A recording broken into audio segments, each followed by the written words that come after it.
Mula sa tahimik na pagkawala sa limelight hanggang sa nakakagulat na pagbubunyag sa entablado ng France, muling pinatunayan ni Billy Crawford ang kanyang world-class talent matapos ang kanyang pagkapanalo sa Masked Singer France Season 9. Alamin ang kanyang naging journey sa kompetisyon hanggang sa kanyang makasaysayang tagumpay. The Philippine Showbiz List presents detalye sa muling panalo ni Billy Crawford sa France sa The Masked Singer. Billy spent months in secret for Masked Singer France Season 9.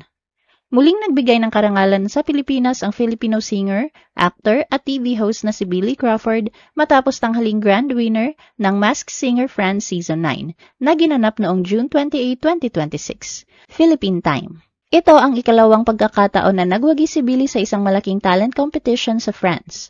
Noong 2022, unang nasungkit ni Billy ang Grand Champion sa Dance avec les Stars, Season 12, ang French version ng Dancing with the Stars na ipinalabas noong 2022.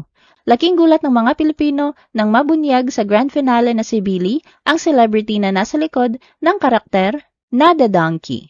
Naging lihim ang kanyang pagsali sa kompetisyon, kaya walang nakaaalam na isa siya sa mga kalahok ng Masked Singer France. Bago ang kanyang pagsabak sa French singing competition, si Billy ang nagsilbing host ng 3 season ng Masked Singer Pilipinas ng TV5 at Viva TV mula 2020 hanggang 2025. Mula sa pagiging host ng local version ng programa, siya naman ang naging kalahok sa French edition at matagumpay na naiuwi ang grand title.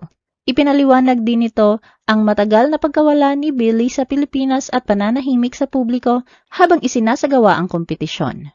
Isa itong malaking karangalan para sa bansa dahil nalampasan ni Billy ang 22 contestants upang tanghaling champion. Sa buong kompetisyon, umani siya ng papuri mula sa mga hurado dahil sa kanyang kahangahangang husay sa pag-awit, pagsasayaw at pagpe-perform, dahilan upang siya ang ideklarang grand winner. Sa interview ni Boy Abunda noong September 2025, ibinahagi ni Billy na bukas siya sa posibilidad na manirahan at magpatuloy ng career sa France. Gayunman, iginiit niyang ang kanyang pamilya ang nananatiling pangunahing priority. Ayon kay Billy, nais niyang magkaroon ng lugar na maaari niyang matawag na home sa labas ng Pilipinas.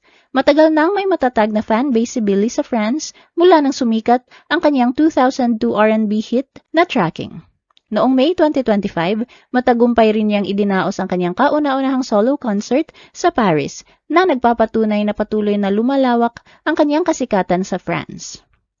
Billy's victory was inspired by his son, Amari. Isa sa mga pinakatampok na sandali ng journey ni Billy sa Masked Singer France Season 9 ay ang kanyang matinding performance sa grand finale kung saan inawit niya ang iconic hit na Beat It ni Michael Jackson. Ang kanyang energy, husay sa pag-awit at kahangahangang stage presence ang naging susi upang masungkit niya ang titulo laban sa kapwa finalist na si Carla Lazari na nagtago sa likod ng karakter na Lapusan. Bago marating ang final, sunod-sunod na pinahangan ni Billy ang mga hurado at mga manonood sa kanyang interpretasyon ng iba't ibang sikat na awitin. Kabilang dito ang Let's Get It Started ng Black Eyed Peas, Despacito ni Luis Fonsi, I Got You, I Feel Good ni James Brown, Uptown Funk ni Mark Ronson, at La Portrait ni Calogero.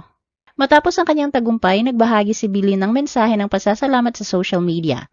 Inilarawan niya ang kanyang naging karanasan sa kompetisyon bilang isang hindi malilimutang yugto ng kanyang career. Nagpasalamat siya sa buong production team ng Masked Singer France at sa TF1 dahil matagumpay nilang naitago ang kanyang pagkakakilanlan sa loob ng halos 1 buwan.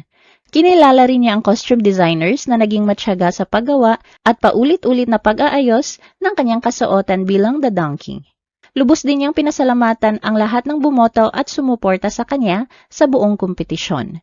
Ayon kay Billy, espesyal ang karakter na kanyang ginampanan dahil ang kanyang anak na si Amari ang naging inspirasyon sa pagpili nito.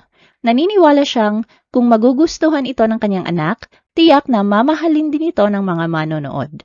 Sa huli, inialay ni Billy ang kanyang tagumpay sa Diyos, pinasalamatan niya ang Panginoon sa lakas ng loob, tibay ng loob, at pagkakataong makasali sa kompetisyon, at higit sa lahat, sa biyayang maiuwi ang titulo.